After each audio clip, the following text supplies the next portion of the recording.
Good morning students. आज हम next topic पर बात करते हैं। अपना टॉपिक जो चल रहा था कि बेसिक कंसेप्ट ऑफ केमिस्ट्री, तो उसमें नेक्स्ट टॉपिक अपना आता है एटॉमिक एंड मॉलिक्यूलर मासेज। ठीक है ना, आणविक और परमाणविक भार। ठीक है, तो इसमें एटॉमिक मास पर बात करें तो यहाँ पर क्या है कि जो एटॉमिक मास कैलकुलेट किया जाता है वो कैसे किया जाता है और किस बेस पर किया जाता है। तो इसके लिए क्या है कि जो कार्बन 12 होता है वो कार्बन 12 का 1/12 जो पार्ट होता है उससे कंपेयर करके क्या है कि एटॉमिक मास को कैलकुलेट किया जाता है। जैसे अपने यहाँ पर डेफिनेशन देखें तो 1 atomic mass unit is defined as a mass exactly equal to 1/12 यानी कि 1/12 the mass of 1 carbon 12 atom. यानी कि जो कार्बन 12 है, कार्बन की बात करें तो कार्बन की क्या है कि आइसोटोप्स होते हैं। ठीक है, आइसोटोप्स में क्या है कि जो कार्बन 12 है यानी कि इसका एटॉमिक मास 12 होता है। एक होता है कि जिसका एटॉमिक मास 13 होता है और एक होता है 14। यानी कि जो एटॉमिक मास है, आइसोटोप्स का मीन क्या होता है कि जो एटम्स होते हैं उन एटम्स का क्या है कि एटॉमिक नंबर तो सेम होता है लेकिन एटॉमिक मास क्या होते हैं, डिफरेंट होते हैं। तो वो क्या होते हैं, आइसोटोप्स होते हैं। आइसोटोप्स, आइसोबार ये अपन ने छोटी क्लासों में पढ़े हुए हैं। ठीक है ना, तो आइसोटोप हैं तो बहुत सारे आइसोटोप्स हैं जिनका अपने क्या है कि बहुत सारी मेडिसिन्स में भी यूज़ होता है। जैसे कैंसर वगैरह में है, इनमें क्या है कि कोबाल्ट का, आयोडीन का, थायराइड का आयोडीन में यूज़ होता है। तो ऐसे कई वो हैं। तो यहाँ पर जो अपन बात कर रहे हैं वो कार्बन 12 से ले रहे हैं कि कार्बन 12 है तो इसका क्या है कि 1/12 जो पार्ट होता है उसके इक्वल एग्जैक्टली क्या होगा, इक्वल होगा, वो उसका क्या होगा, एटॉमिक मास होता है। ठीक है, जैसे यहाँ पर क्या है कि 1 AMU का क्या है, atomic mass unit. Atomic mass unit यानी कि 1 AMU इक्वल टू क्या होता है 1.66056 इंटू 10⁻⁻24 ग्राम्स। ठीक है, अब इसको किलोग्राम्स में कन्वर्ट कर सकते हैं। तो अब क्या है कि जो नेक्स्ट अपन बात करें तो mass of an atom of hydrogen. तो हाइड्रोजन एटम्स का जो मास होता है वो क्या होगा कि इसके इक्वलेंट है ये 1.6736 इंटू 10⁻⁻24 ग्राम। तो ये कैसे आता है, तो एटॉमिक मास हाइड्रोजन का लगभग अपन जानते भी हैं, वैसे भी अपने पढ़ चुके भी हैं। तो एटॉमिक मास क्या होता है 1.0080 यूनिट होता है, यूनिफाइड होता है। ठीक है, तो ये कैसे कैलकुलेट किया हुआ है कि 10 is terms of AMU the mass of hydrogen atom equal to क्या है कि जो हाइड्रोजन एटम का जो मास है वो अपॉन अपन ने एक इसके इक्वल जो बताया है एटॉमिक मास यूनिट के, इससे क्या करेंगे उसको डिवाइड करते हैं, तब इसको सोल्व करेंगे। तो सोल्व करेंगे ये तो जो है कट जाएंगे आपस में, और इससे क्या है कि इसको डिवाइड करते हैं तो लगभग अपना आंसर आता है 1.0078। अब अपन ने पीछे अपन ने पढ़ा था कि जो अपने सिग्निफिकेंट नंबर होते हैं उसके अकॉर्डिंग आंसर देना है, और दूसरा क्या है कि अपन ने इसमें डेसिमल एनालिसिस किया था। तो डेसिमल एनालिसिस में अपन ने बताया था कि अपन किस तरह से इनको जो आगे नेक्स्ट नंबर पकड़ते हैं वो किस तरह से करते हैं इसमें। तो उसके लिए अपन ने क्या है कि सिग्निफिकेंट फिगर्स, ठीक है, इसके बारे में अपन ने बात की थी। तो ये क्या है कि उसी पर डिपेंड करता है। तो यहाँ पर क्या होता है कि जो ये आंसर आया 78, तो क्या है कि ये अपन क्या है कि 5 से अबोव है। तो इसके लिए क्या है कि जो नेक्स्ट नंबर है उसको क्या कर देते हैं 1 ऐड कर देते हैं उसमें, तो इसका आंसर क्या हो जाएगा 1.0080 AMU। ठीक है।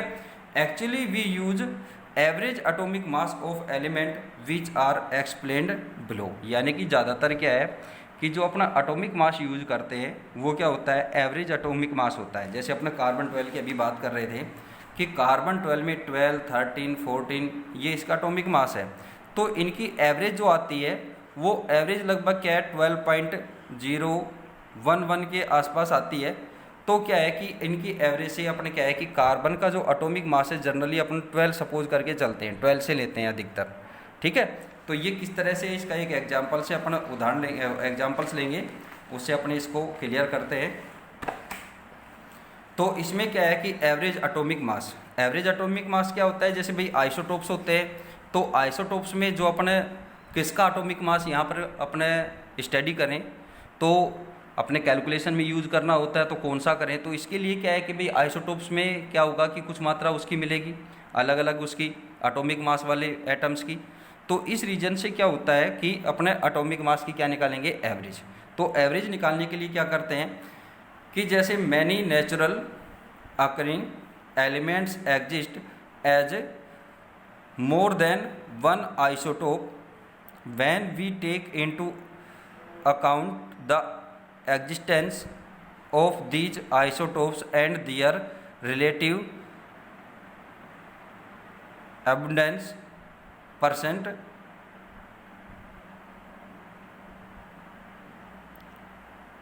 occurrence। ठीक है।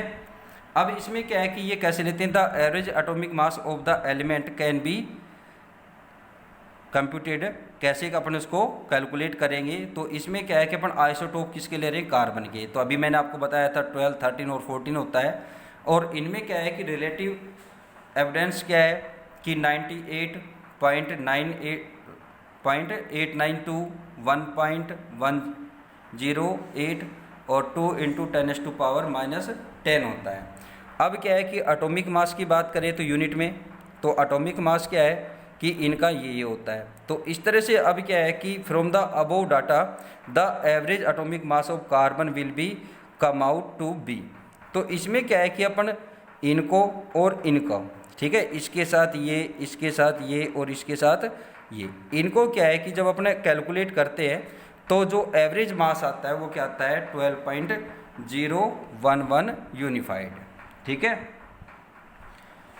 अब नेक्स्ट बात करें अपना मोलिकुलर मास। मोलिकुलर मास क्या होता है कि एक तरह से कोई भी जो मोलिक्यूल है उस मोलिक्यूल में जो उसके पार्टिकल्स हैं उन पार्टिकल्स का टोटल मास जो होता है वो उसका क्या होगा, मोलिकुलर मास होगा। भाई मतलब क्या है कि जैसे अपन मैथेन लेते हैं, CH4 है, वाटर ले लिया अपन ने, H2 है, तो इसका मोलिकुलर मास क्या होगा। अब जैसे यहाँ पर क्या है कि कार्बन है और हाइड्रोजन है, तो कार्बन का जो एटॉमिक मास होता है वो 12.011 जो अभी अपने कैलकुलेट किया है। इसी तरह से हाइड्रोजन का अपने लास्ट उस पर अभी पढ़ा था, अभी लर्न किया है, तो वो क्या होता है 1.0080 होता है।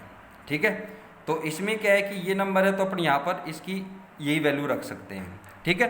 तो इसमें क्या है कि अब जितने नंबर आइटम्स के हैं उसके अकॉर्डिंग से इसको करते हैं। तो कैसे सोल्व करेंगे कि भाई कार्बन है तो कार्बन के लिए अपने इसको ऐड करेंगे 12.011 प्लस, ठीक है। हाइड्रोजन की बात आएगी तो हाइड्रोजन कितने एटम्स हैं, 4 एटम्स हैं, और मल्टीप्लाई बाई किससे हो जाएंगे 1.0080, यानी कि एक सिंगल एटम का जो एटॉमिक मास है उससे उसके कितने एटम्स हैं उनसे उनको मल्टीप्लाई कर देंगे। तो इसको मल्टीप्लाई करेंगे तो क्या हो जाएगा 12.011 प्लस क्या आ जाएगा ये, इसको इससे मल्टीप्लाई करेंगे 8 4 जा 32, 3 कैरी 304, ठीक है, ये आंसर आ जाएगा। अब इनको ऐड कर दो, तो ऐड करेंगे तो क्या आ जाएगा 16 पॉइंट, ऐड करेंगे तो क्या हो जाएगा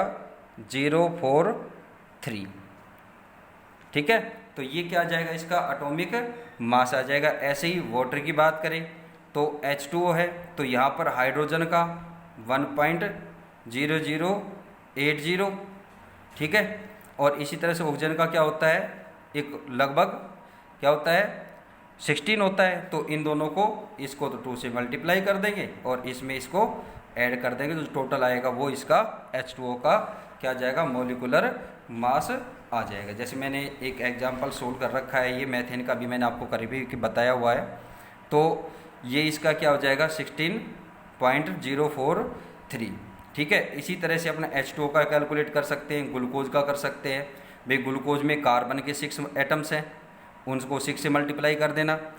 हाइड्रोजन इसके 12 है, तो 1.008 को क्या कर देंगे 12 से मल्टीप्लाई कर देंगे। ऑक्सीजन का क्या होता है कि 16,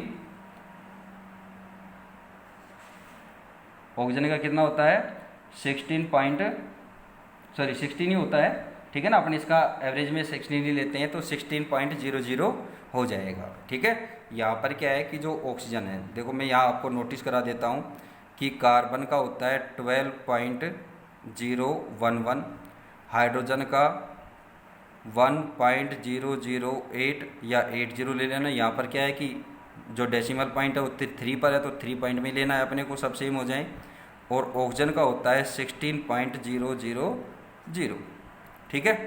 तो ये क्या है कि अपन इसको अब इसमें इनसे मल्टीप्लाई कर देंगे। शॉर्टकट में आपको थोड़ा सा करा देता हूँ। तो इसमें क्या है कि इसको तो कितने से मल्टीप्लाई कर देंगे, यहाँ 6 मॉलिक्यूल एटम्स है तो 6 से मल्टीप्लाई हो जाएगा। यहाँ 12 है तो ये 12 से, और ये किससे हो जाएगा 6 से। अब इन सब का ऐड जो करेंगे वो क्या जाएगा, इसका ग्लूकोज का मोलिकुलर मास आएगा, ठीक है। अब नेक्स्ट अपन बात करते हैं फॉर्मूला मास। फॉर्मूला मास क्या होता है कि जो सब्सटेंस होते हैं, सब्सटेंस में जैसे NaCl है, वो क्या है कि इसकी एक 3D स्ट्रक्चर होती है, और 3D स्ट्रक्चर होती है तो इसके कंपाउंड्स में क्या स्पेशलिटी होती है कि एक सोडियम मॉलिक्यूल जो होता है, एटम्स होता है, वो अदर 6 Cl माइनस आयन से घिरा हुआ होगा, सराउंडिंग में रहेगा। और इसके अपोजिट क्या है, वॉइस वर्सा, यानी कि सेम एज इट इज क्या है कि जो क्लोराइड आयन्स हैं वो क्या होते हैं कि 6 सोडियम आयन से सराउंडिंग में रहेंगे। यानी कि जो इसमें NaCl के जो पार्टिकल्स है, सोडियम और क्लोरीन है, तो इनके जो पार्टिकल्स होते हैं वो पार्टिकल्स क्या है कि each particle are surrounding in 6 other atoms, ठीक से। अब नेक्स्ट बात करें अपन इसमें, some substance such as NaCl do not contain discrete molecule as their constituent units. In such compound, positive and negative entities are arranged in a 3D structure. जैसे अपन ये बनाते हैं तो इसमें क्या है कि ये इस तरह से यहाँ पर राउंड बनाएंगे, ऑलरेडी मैंने बनाए हुए नहीं है ये। तो इसमें क्या है कि जो पार्टिकल्स रहेंगे वो 3D स्ट्रक्चर बनेंगे, यानी कि क्यूबिक स्ट्रक्चर बना देंगे ना, उसमें 3D पार्टिकल्स बन जाएंगे। इसमें क्या होगा कि इस तरह की व्यवस्था हो जाएगी, एक क्लोराइड का एक सोडियम का, भी सोडियम का छोटा रहेगा, ठीक है ना, एक छोटी स्ट्रक्चर एक बड़ी, और सेम एज इट इज इधर बन जाएगा, सेम एज इट इज इधर। तो ये क्या बन जाएगी 3 डायमेंशियल स्ट्रक्चर बन जाएगी, ठीक है। In NaCl crystal 1 sodium ion is surrounded by 6 Cl ion and vice versa, ठीक है ना। कि इसी तरह से सेम क्या है सोडियम को होते, जो मैं ऑलरेडी आपको बता चुका हूँ। फॉर्मूला मास ऑफ NaCl, इसमें क्या है atomic mass of sodium plus atomic mass of Cl, ठीक है ना। इससे क्या है कि टोटल क्या हो जाएगा मोलिकुलर मास का ये फॉर्मूला बन जाएगा। भाई जो भी इसमें पार्टिकल्स हैं उन पार्टिकल्स क्या क्या है कि एटॉमिक मास ऑफ जो भी पार्टिकल्स है, जैसे इसमें सोडियम था तो सोडियम का, प्लस एटॉमिक मास ऑफ जो दूसरा एटम्स हैं उसका, थर्ड भी है कोई तो उसका भी थर्ड का भी इसमें ऐड कर देंगे, ठीक है। तो इससे क्या हो जाएगा कि NaCl का जो एटॉमिक मास है वो लगभग क्या आ जाएगा 58.5 यूनिफाइड आ जाएगा, ठीक है। भाई सोडियम का क्या होता है 23.0 यूनिफाइड, ठीक है। ऐसे ही क्लोरीन का है वो 35.5 होता है। भाई क्लोरीन का भी क्या है कि ये एवरेज है एटॉमिक मास, क्योंकि क्लोरीन क्या होती है कि अगर क्लोरीन की अपन कुछ क्वांटिटी लेते हैं, कुछ मात्रा लेते हैं, तो उसमें क्या है कि 3:1 के रेशियो में क्या है कि क्लोरीन की क्या है कि 35 और क्लोरीन 37 एटॉमिक मास वाली मिलेगी, यानी कि इनका रेशियो होता है वो ये होता है। अब इनकी एवरेज निकालेंगे, तो एवरेज तो अपने को पता ही है कि टोटल नंबर ऑफ पार्टिकल्स जो भी इसमें है, ठीक है, और अपॉन उसकी एवरेज नंबर ऑफ डाटा, ठीक है, उससे अपन इसको निकाल देंगे, ठीक है। फिर इसके बाद जो आती है मोल कंसेप्ट एंड मोलर मास, ये टॉपिक अपन नेक्स्ट वीडियो में यानी कि नेक्स्ट डे स्टडी करेंगे। Thank you.